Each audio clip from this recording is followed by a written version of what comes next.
Hi guys, welcome back to my channel. Today we're making salmon with a creamy pesto sauce. For my pesto, I just use a food processor to make it, but if you want to go the traditional route and use a mortar and pestle, you can do so. There's directions in my grilled cheese and tomato soup video, so just check it out there. You can batch it out and use it for sandwiches or other pastas during the week. I'm serving my salmon over rice, but you can serve it over pasta or cauliflower rice or anything of your choosing. I try to make it a little healthier and not use as much heavy cream, and instead I added cornstarch to our chicken broth, and the result was still delicious. So let's get to it. And don't forget to like and subscribe below and hit that little bell button so you know when the videos come out. To start, let's grate our cheese. We'll need half a cup of Parmigiano Reggiano. Now let's make our pesto. Add in your 2 cups of basil, 2 cloves of garlic, and your 2 tablespoons of pine nuts and a teaspoon of salt, and make sure to combine well. Slowly add in your 1 cup of olive oil a little at a time while combining in between.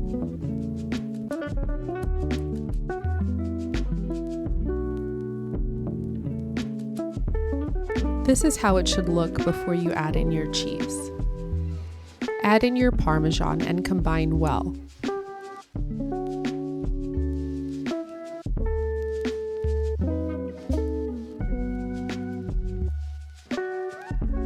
You'll want to use a wild-caught salmon. You can tell it's wild-caught by this deep reddish hue. We're starting with 2 tablespoons of butter and a tablespoon of olive oil. Make sure to let your pan heat well because we want the salmon to form a crisp crust.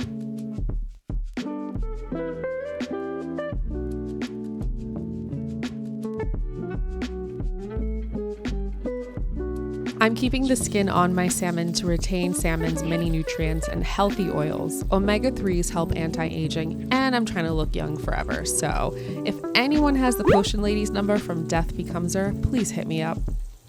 Let cook for about 5 minutes until crispy and flip over. Add in a pinch of salt to each fillet and let cook another 5 minutes. Remove any excess oil and add in your half a cup of heavy cream. In your 1 cup of chicken broth, mix with your cornstarch, half a cup of pesto, and give it a stir and taste for salt. Your chicken broth might have had enough salt, but if not, you can add salt here. Resume with 1 teaspoon of red pepper and the juice of half a lemon. Cook for an additional 5 minutes to let the sauce thicken.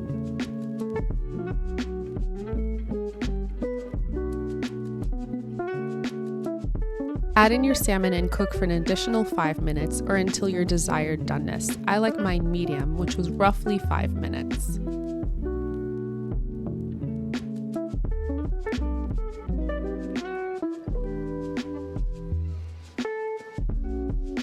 Plate your delicious salmon over some rice, pasta, or cauliflower rice. You can also make some veggies on the side if you want a little more green.